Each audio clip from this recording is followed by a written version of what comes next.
Erev Tov, good evening. I have the honor to open this meeting and this conference dedicated to David Flusser, who would have been 100 years old about this time.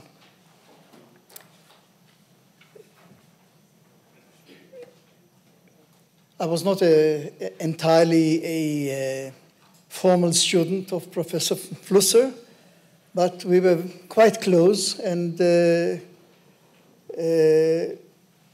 his absence, I think, is felt by anyone of their generation for whom Jerusalem is no longer the same place without him. He was, as you probably, most of you, all of you know, a very colorful figure, and a person you couldn't ignore.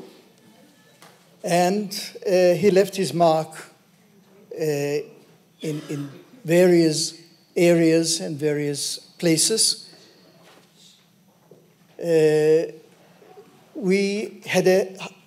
I'd like to thank my colleagues in organizing this event, Professor Guy Strumza and Professor Menachem Kister.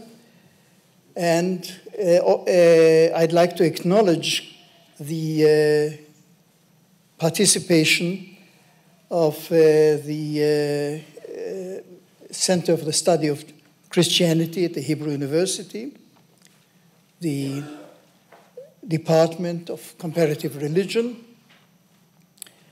and of which he was a very distinguished member throughout his career at the Hebrew University. And he was described by people as being not just a human being, but a kind of volcano who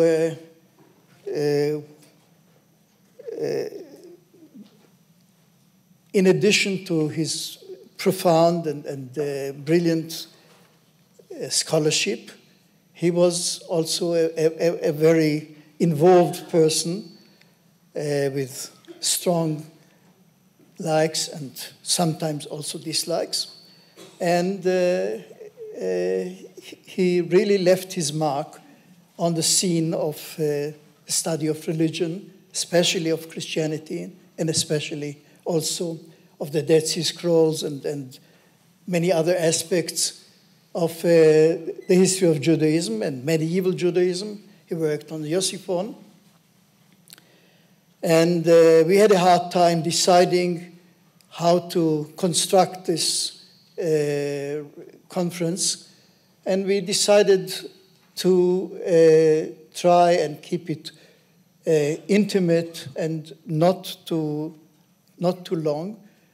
And I have to apologize to different people who would have liked to be more active in this conference, but we decided that Judaism and Christian Origins would be an appropriate title and an appropriate subject to discuss. We have a fairly long schedule of conferences, of lectures, and I think we'll start right away.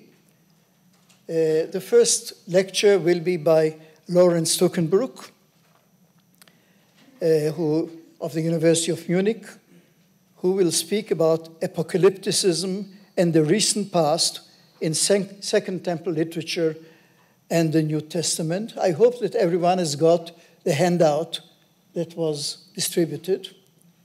Yeah, thank you. Please.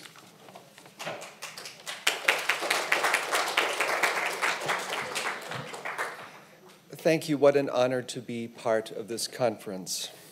Professor David Flusser was known for reading the New Testament, whether Paul or especially the Jesus tradition, in terms of contemporary Jewish tradition. although in some points in this lecture I adopt a different emphasis than his in my reading of some texts, his essential frame of understanding, which rightly attempted to place writings all too frequently set apart from one another into meaningful conversation, remains a guiding principle for me as I take up the theme of apocalyptic today. The term apocalyptic, can you hear me? Yes?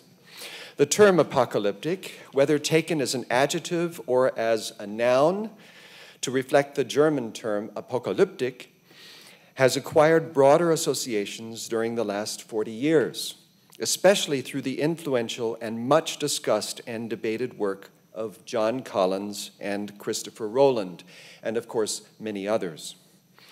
Whereas Collins, for example, attempted a definition that takes into account a broad range of literature to which the term apocalypse as genre, he thinks, could apply, Rowland was ultimately offering a corrective to a one-sided perspective that had previously predominated. One net effect of this development, which has opened up new avenues for reinterpreting Second Temple and related literature, has been to include cosmological and sapiential perspectives amongst those things revealed. Another net effect, however, has been a neglect, I think an ironic neglect, to think about time in relation to apocalyptic.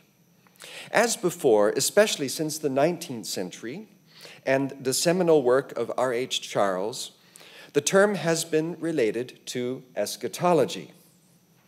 Thus, almost anyone using the expression apocalyptic in relation to time thinks about the future. And so close at hand to the expression is apocalyptic eschatology, an expression that we hear a lot of in literature, and which has become a fashionable way to describe a particular understanding of future time during which the wrongs of the present, essentially evil age, will be righted.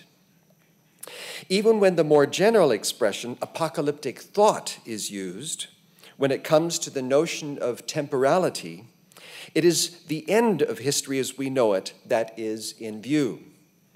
The notion of time in relation to apocalyptic has been in danger of stagnating, since there seems to be little more to say than what is already known beyond what Charles and others observed in Second Temple texts, addressed primarily to groups who considered themselves sidelined from socio-religious and politically dominant power structures.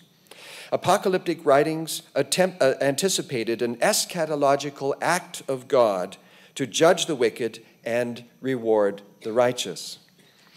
To be sure, hope was not only directed towards the future. The consummation of the present age could draw on motifs associated with the past, that is, the primordial past, so that the descriptions of a paradigmatic Urzeit, including the way God set up things to be, things going wrong, evil being held to account, and the realization of justice in the Urzeit, could be deployed as a plausibility structure through which to imagine the Endzeit, an ultimate future as God would want things to be for the world as a whole. It is imagined that as far as revealed time is concerned, Jewish apocalyptic tradition held to such an outlook, while many, especially, I would say, New Testament scholars, but others as well, have argued that early Christian tradition, beginning for some with Jesus and then with Paul in particular, modified and indeed broke away from such a framework. Unlike non-Christian Jewish predecessors, New Testament writers emphasized that in the good news proclaimed by Jesus, or in the gospel about Jesus, by Paul, for example, God is presented as being present by offering an unprecedented message based on God's breaking into the bounds of this world order to offer salvation that could already be experienced in the present. And it is imagined that Jewish tradition could not have imagined this kind of scenario. Though perhaps unintentional, this casual approach, if not checked or significantly qualified, risks being what I have elsewhere called a latent form of existential supersessionism. Here a quotation, for example, by Michael Tilly, a colleague at the University of Tübingen, in 2012 in his very interesting, otherwise interesting book on Apocalyptic, as he compares Jesus' message with that of his Jewish apocalyptic contemporaries. And here the quote: "Determinative and descriptive of early Christian apocalyptic is the already of God's salvific activity. This very point is in tension with the understanding of the world and eschatology of Jewish apocalyptic. History is, for early Christianity, no longer the place of godlessness and a lack of salvation. Christian faith is not only grounded in the hope of the coming kingdom of God, but is at the same time a recognition of the historical reality of salvation that is in Jesus, something which Jewish tradition presumably could not have gotten their heads around." Here another quote by an influential New Testament theologian, a predecessor of mine at the University of München, Ferdinand Hahn, in his book published in its second edition, 2011, along similar lines. "During the course of history, Israel's hope for salvation became increasingly future in orientation. Salvation could only be partially experienced in the present, while expectation of salvation in the future gathered strength. This emphasis developed to such a degree in Jewish tradition that Jewish apocalyptic was essentially empty of salvation as far as the present is concerned." And then he refers to 4th Ezra. "With the result that hope could only be realized by a decisive act of God. The future character of God's activity is supported by the notion of this age in which God's reign cannot become a reality, and that the current world and time for salvation to occur at all must be replaced by an age to come when things will be different." Again, a reference to 4th Ezra and end of quote.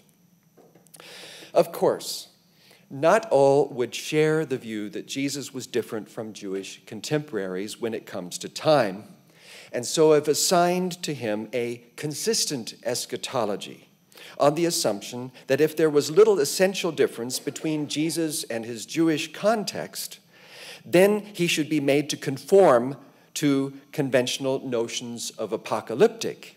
See the works of Dale Allison and Bart Ehrman, for example, two other New Testament scholars. Either way, whether Jesus and or Paul conform or do not conform to Jewish apocalyptic expectation of the future, we have largely been at an impasse regarding how revealed time could be understood during the Second Temple period. The view of time in apocalyptic literature has remained essentially the same, one-sidedly orientated towards the future. There is, however, opportunity for some fresh thinking, not only about the future and primordial past, but also, and more significantly, on the relation of both to notions of a formative, sometimes even recent past, with its implications for the present. Preliminary and partial attempts of this have already been taking place under the rubric of an inaugurated eschatology in relation to Judaism. I'm not sure that's quite the best expression to apply. Grant McCaskill in relation to 1 Enoch, for example, Jill Hicks Keaton in relation to the Book of Tobit, and Jamie Davis as part of his critique of Lou Martin kind of Pauline scholarship. In several studies, I've already focused on recovering the notion of an inaugurated eschatology in non-Christian Jewish texts in order to correct what I think has been a distorted generalization brought to temporality in some apocalyptic literature associated with the Second Temple period. These texts have especially included the early Enochic tradition in the Book of Watchers. A lot could be said about that if you want to talk about it. Maybe the Apocalypse of Weeks, certainly the Animal of Vision, some petitionary prayers from Aramaic Levi document and the Book of Jubilees, and several texts from the Dead Sea that were likely influenced by some of this tradition. By way of brief summary, these texts reflect the claim that malevolence, attributed to evil or demonic spirits, and indeed Belial, can be curbed or at least managed on the assumption that these powers have already been defeated. That is, during the time of the Great Flood being one good example. I do not wish to retrace the analysis of these texts here, but rather would like to draw attention to several others whose authors draw on past events as formative, that is, not merely in order to imagine the ultimate future, but also to provide a measure of confidence for their audiences to manage life in the present. The texts to be covered here are probably well known to many of you. One, Yachad-related material so often associated with the Pesherim and related texts. I will simply lift out one of the most well-known passages from the Dead Sea Scrolls. Another, the Serech HaMilchama, is a war rule, and the Book of Jubilees, chapter 5. So, selected texts. First, I would like to begin with texts that I've only preliminarily drawn into this discussion, yet which may be significant. These concern two somewhat interrelated claims amongst the Yachad-orientated Dead Sea Scrolls. First, the movement's views in relation to the last days, and more specifically concerning the teacher of righteousness. It is significant that, at least for the movement behind the Yachad scroll materials, the texts reflect a conviction that its members are living in the last days. Acharit hayamim, some 30 times clear instances. Also, equivalents occur. Gamar hagetz, haketz ha'aron, ha'acharit ha'et, acharit haketz. Here, the use of the expression is of significance.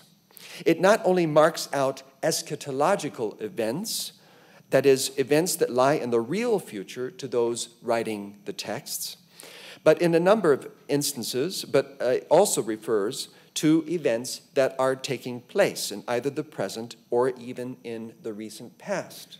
In my opinion, at least 10 times. If there is no reason not to take the different expressions in the Habakkuk Pesher as equivalents, we are left within a framework of at least one document, a blurring of the recent past, present, and imminent future under the rubric of living in the end time. The Habakkuk Pesher does not make explicit that the teacher of righteousness, Moreh HaTzedek, inaugurated the last days. However, it is certain that the author of the Pesher understood himself and his community to be living at such a time. In the interpretation of Habakkuk chapter 2, verses 3a and 3b, the writer refers to the extension of the final time, and in the third person exhorts the audience to be patient. For the author, something so fundamentally significant, namely God's revelatory activity, has happened in and through the teacher of righteousness. Fulfillment of the prophet's words has already been at work, both for the teacher and the author and his community, accompanied by the guarantee that if the latter persist and do not lose heart, they will be found obedient. The final days, at least in this text, do not only refer to the imminent future, but also to the present. The eschatological age has already dawned, and because of this, the present is envisioned as a critical time in which members of the community deemed faithful should ensure that they are clearly distinguished from those who are not. In the theological world of the Pesher, this age is unfolding and will, despite delay, reach its predetermined conclusion. It is worth looking at a further constellation of texts which are conventionally referred to as the War Scroll, or more accurately, Serech HaMilchama. Here we are dealing with a complex document that, if written prior to the formation of the Yachad in its early stages, may have eventually undergone some editing by its members. Significantly, this is a document commonly thought to be about the ultimate war, consisting of 7 battles between the sons of light and the sons of darkness. The past is referred to both as primordial, God having made or created Belial for the pit, and as offering stories and traditions that function paradigmatically as exhortations. For example, the defeat of Goliath, many past defeats of the enemy through Israel's kings, the defeat of Pharaoh and his officers at the Red Sea, and so forth. In the text, there are those who repeatedly identify themselves in the first person, plural, as belonging to the lot of that is God's truth, the lot of God, or to the remnant. This nomenclature, which expresses a clearly demarcated group identity, presupposes a significant and relatively recent development.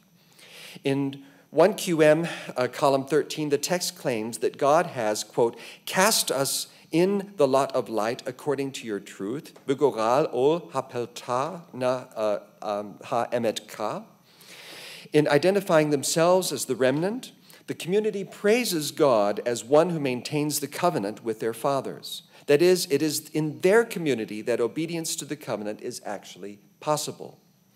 How does the community's falling heir to the keeping of the covenant manifest itself? Significantly, the text specifies the following.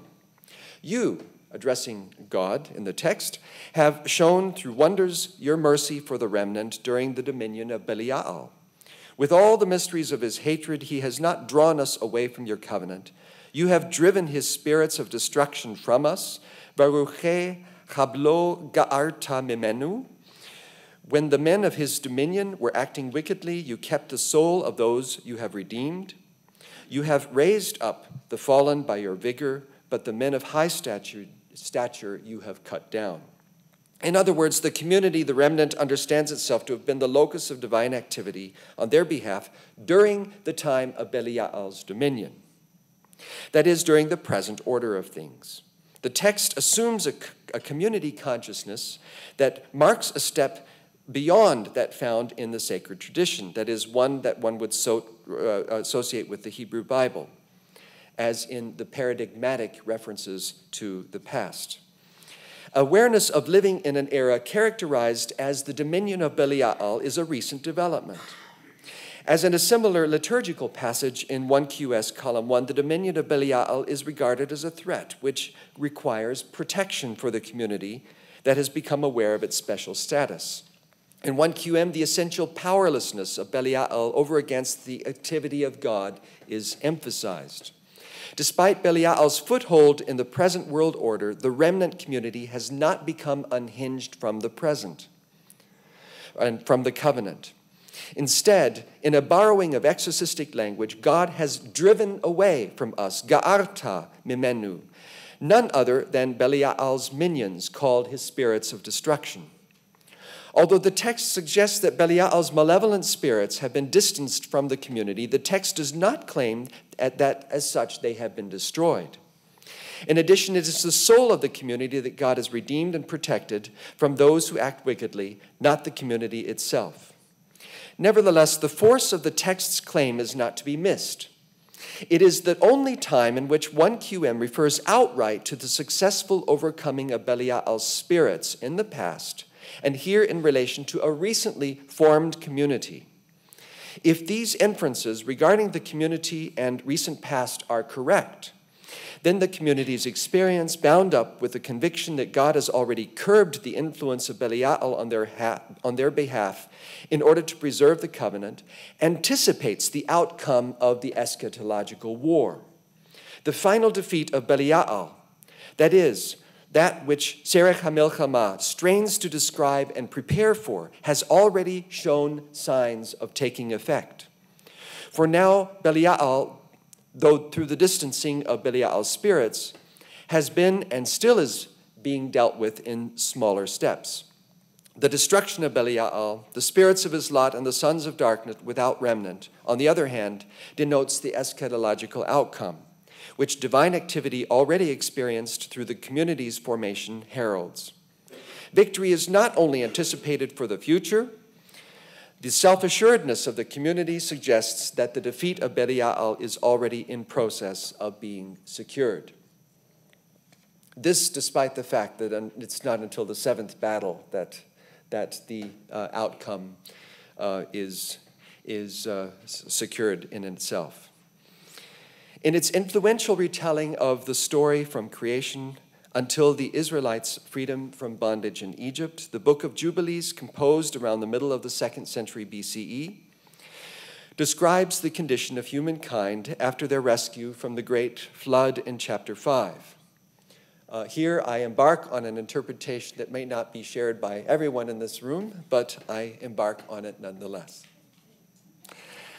Here God is said to have made for, or out of all his works, a new and righteous nature, or fetrat, which in the Ethiopic text there could just as well mean creation, so that they might not sin in all their nature, their created being, forever, and so that they might all be righteous, each in his kind, always. That's Jubilees chapter 5, verse 12. The controlling tense, as given in the verbs of the Ethiopic text tradition, which is the only one we have at this point, is clearly past, as I read the text, and the always at the end, literally all the days, has the present world order in view until the eschaton. From here on, humans, especially God's chosen ones in Israel, have the possibility and the responsibility to go with it, to be obedient. The tense, however, has been construed in another way. It is worth noting that the use of the past tense here did not sit comfortably with R.H. Charles, whom I mentioned earlier, who decided to render the verbs in the future, taking the perfect verbs in the sense of a vav conversive. With the reference to the great judgment, vav conversives don't really happen in Ethiopic as they do in Hebrew. Good. With the reference to the great judgment in verse 10 as a point of departure, though not considering the clear recounting of what happened in the time of the flood in the following verse, Charles amends the text of verse 12 to, God shall make a new and righteous nature, so that the text refers to the eschaton rather than to the present. I think here he is following an ideological understanding of what apocalyptic to him is, which is essentially the future and cannot have anything to do with what happens in the past. In our audience is also Kana Verman, who's written the best commentary so far, full commentary on the Book of Jubilees. She follows this view of R.H. Charles, gives better reasons, I think, for arguing that the verbs are to be read here in the future. But given the focus on the flood itself in verse 11, the previous text just before this rendering is, I think, not convincing, and indeed accommodates the text to a conventional understanding of a new creation in Jewish thought as being essentially eschatological.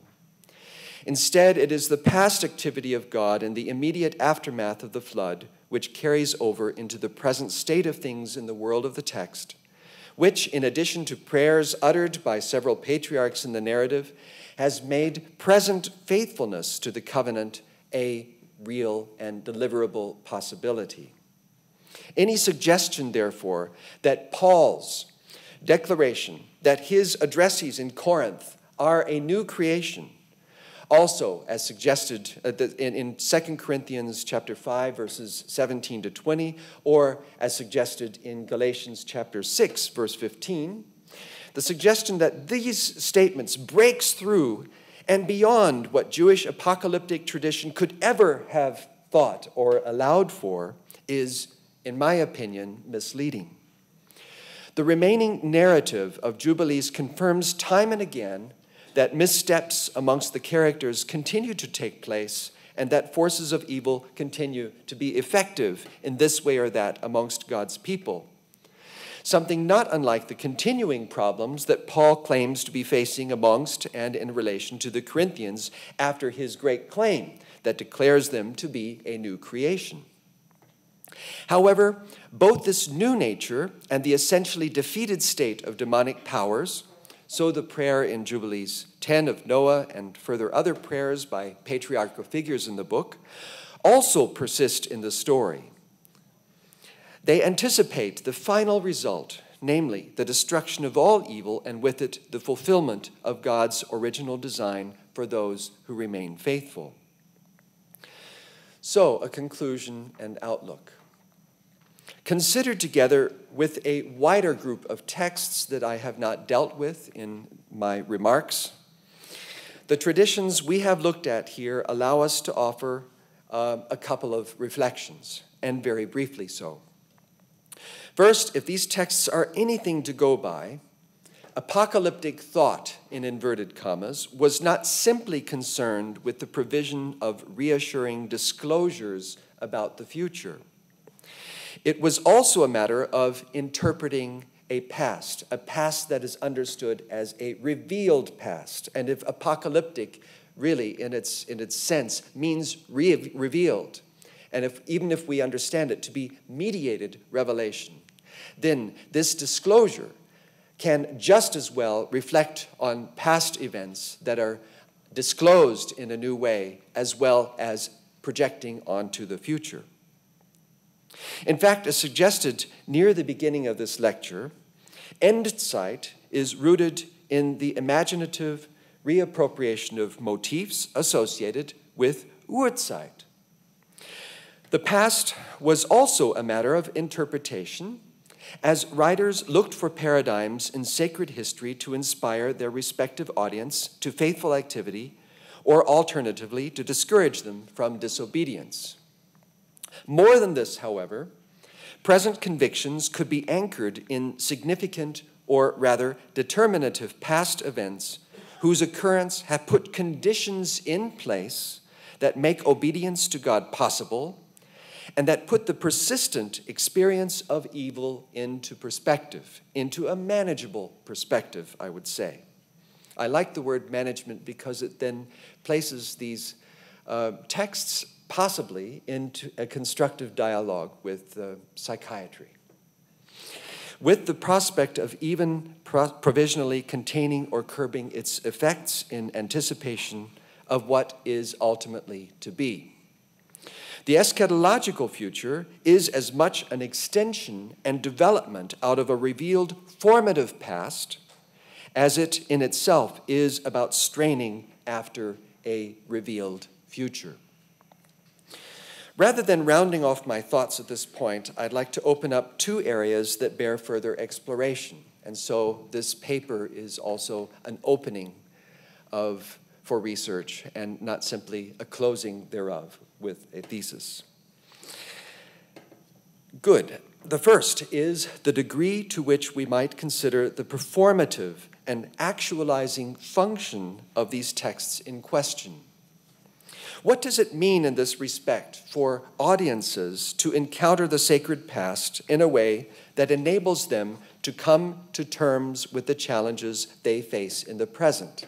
What does it mean to read these texts as texts that put conditions into place within which people locate themselves? An important step in this direction has been, in my opinion, taken by Rodney Wehrlein in a recent article-length essay in Dead Sea Discoveries on the Book of the Watchers, chapters 1 to 36 of 1 Enoch. The second point to make is the degree to which the line of investigation that I have taken here opens up new paths for considering how authors of writings such as 4th Ezra and 2nd Baruch, and even the Apocalypse of John in their respective ways, shaped and presented primordial, remote, and even more recent events to address the socio-religious contexts of the audiences their works presupposed. And as a corollary to this, or addition to this, it also raises the question of how earlier Jewish apocalyptic tradition relates to later Jewish apocalyptic tradition, where they are actually dealing with questions of history and past in precisely the same way, or if there needs to be an essential differentiation at this point. A final word. It would seem as though some of the ideas I've expressed in this lecture are uncontroversial, or at least rather straightforward. We may ask, therefore, why not more has been said regarding a continuity in the basic understanding of time between forms of apocalyptic Jewish tradition and what one encounters in the New Testament writings. In parentheses, one could say that so much of the conversation has been sidelined or has centered on the question of messianology. And messianology, just because the claim that a Messiah has come, is imagined then in Christian tradition to have recalibrated the notion of time and to have relocated it into a different realm so that there isn't already in Christian tradition that there isn't in Jewish apocalyptic tradition. I think this instinct is certainly there, but it needs to be resisted because the more basic understanding of time, I do not think, has undergone a fundamental change. The instinct reflected in much of Flusser's work to read much of the New Testament as Jewish offers the possibility of insight that does not simply regard Second Temple Judaism as background to a New Testament text whose interpretation is to be privileged, but rather as areas that share so much geographical and ideological space that they best function as differentiated conversation partners. Thank you.